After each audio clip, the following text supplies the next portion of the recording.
Bienvenue, Infonami est un honneur. 6sense, et aujourd'hui je vais vous montrer comment réinitialiser complètement cet appareil via les paramètres.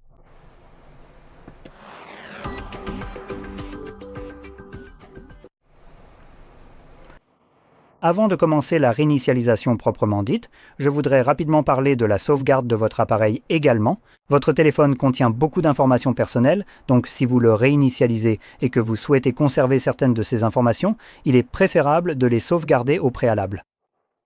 Maintenant, si cela ne vous intéresse pas, vous pouvez bien sûr passer cette étape.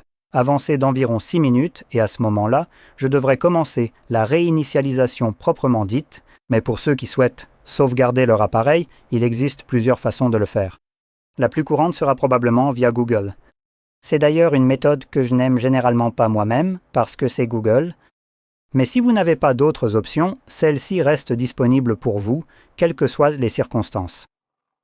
Nous pouvons donc aller tout en bas de la page des paramètres, puis entrer dans Système et mise à jour, et ensuite sélectionner Sauvegarde et Restauration. Et ici, vous pouvez voir que nous avons maintenant la sauvegarde Google.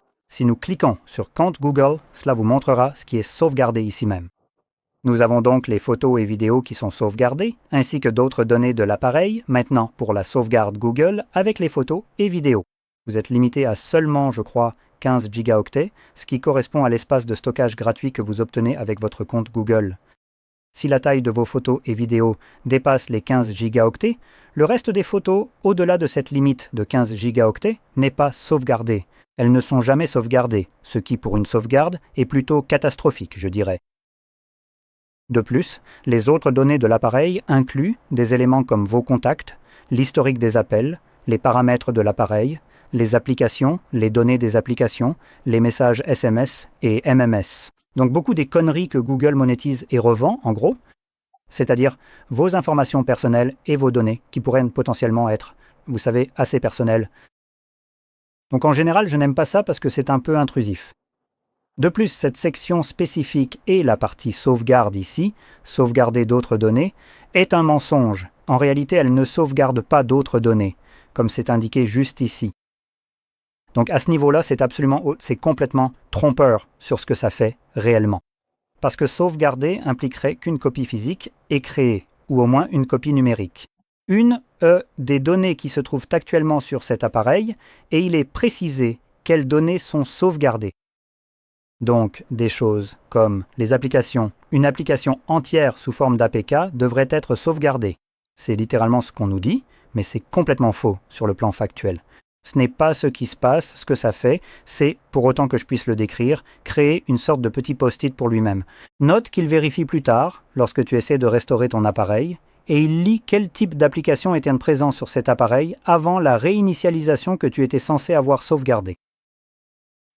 Et ensuite, il les télécharge depuis le Play Store. Maintenant, il y a deux problèmes. Premièrement, si une application provient de l'extérieur du Play Store, elle n'est pas sauvegardée, même si ici il est écrit « Application ». Pas application du Google Play Store, juste application.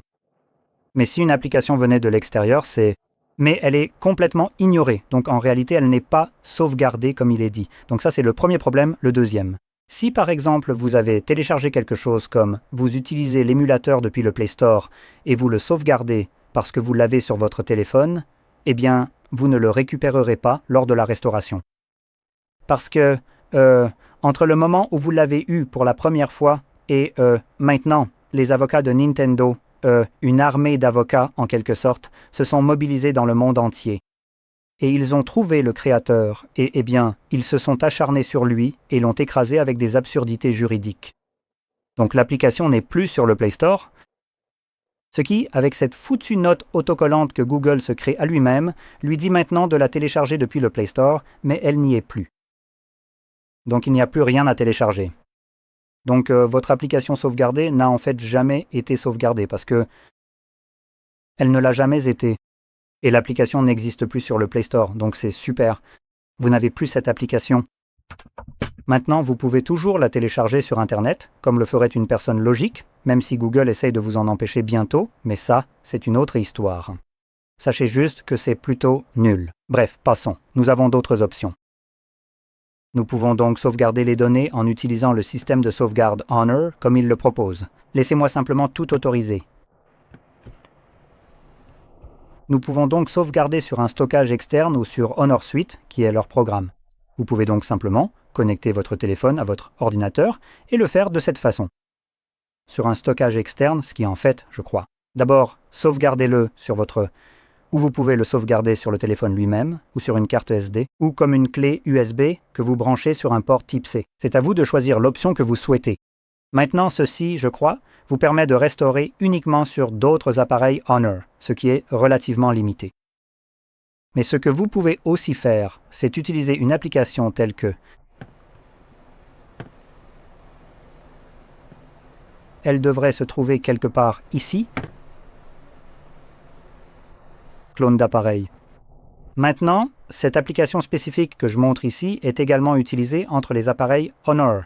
Donc, si vous passez à un nouvel appareil Honor, vous pouvez utiliser cela au lieu de faire une sauvegarde, comme je vous l'ai montré. Faites cela, ce sera bien mieux. Cela vous permet de transférer les données de ce téléphone dès maintenant vers votre nouvel appareil Honor et c'est parti.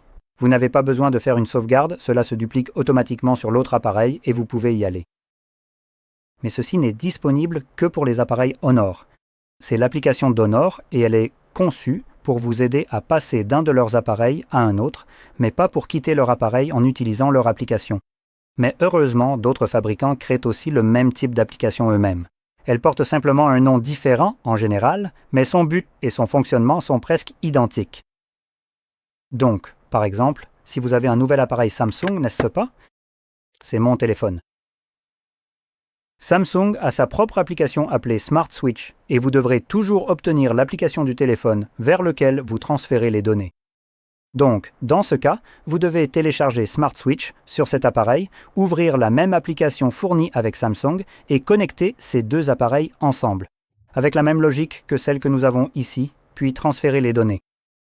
Et certains autres appareils ont leurs propres applications différentes, donc pour en citer quelques-unes afin que vous sachiez quoi chercher, Huawei propose Phone Clone, Oppo et OnePlus ont Clone Phone, Xiaomi a Mi Mover, Motorola propose quelque chose comme Motomove, et Samsung, comme je l'ai mentionné, a Smart Switch.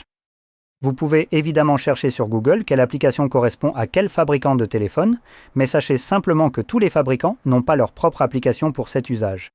Il me semble que des marques comme Infinix n'ont pas d'application dédiée. Mais c'est celle-ci que je recommande si vous avez cette option, et ce sera la meilleure façon de procéder maintenant. Cela étant dit, nous pouvons maintenant passer à la réinitialisation proprement dite. Ouvrons donc nos paramètres, faisons défiler tout en bas et sélectionnons à nouveau Système et Mise à jour. Et cette fois-ci, vous devez sélectionner Réinitialiser. À partir d'ici, choisissez Réinitialiser le téléphone, ce qui vous présentera la liste des données qui seront supprimées par ce processus. À ce stade, tout devrait déjà avoir été sauvegardé, donc il n'y a vraiment pas de raison de s'inquiéter. Nous pouvons donc sélectionner Réinitialiser le téléphone maintenant. Si vous avez un verrouillage d'écran sur votre appareil, vous devrez le confirmer avant d'accéder à cette page ici. Une fois que c'est fait, vous accédez à cette page qui vous donne également la possibilité de sauvegarder votre appareil ici même. Mais cette sauvegarde se ferait selon les méthodes Honor, Donc, soit sur une carte SD ou un stockage externe, soit sur le service iSuite. Des choses comme ça ou le Cloud Honor lui-même, qui est limité, donc je ne vais pas m'attarder là-dessus maintenant. En dessous, nous avons réinitialiser ou réinitialiser en gardant les SIM. Ce sont deux options. Réinitialiser en effaçant les SIM ou en la conservant, selon la raison pour laquelle vous réinitialisez cet appareil. Si vous prévoyez d'utiliser ce téléphone après l'avoir réinitialisé et que vous utilisiez une eSIM, vous voudrez probablement choisir, de garder l'eSIM. Mais si vous vous débarrassez de ce téléphone, que vous en avez un nouveau ou autre. Et si vous utilisiez également une eSIM, je choisirai l'option du milieu, qui est réinitialiser, ce qui supprimera aussi l'eSIM. Cela va lancer la réinitialisation d'usine. L'appareil, ce qui prendra environ 2 minutes pour se terminer, et une fois terminé, vous verrez l'écran de configuration Android. Je reviendrai donc une fois que cela sera visible pour moi.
Voilà, comme vous pouvez le voir, la réinitialisation est maintenant terminée et vous pouvez configurer votre appareil comme vous le souhaitez.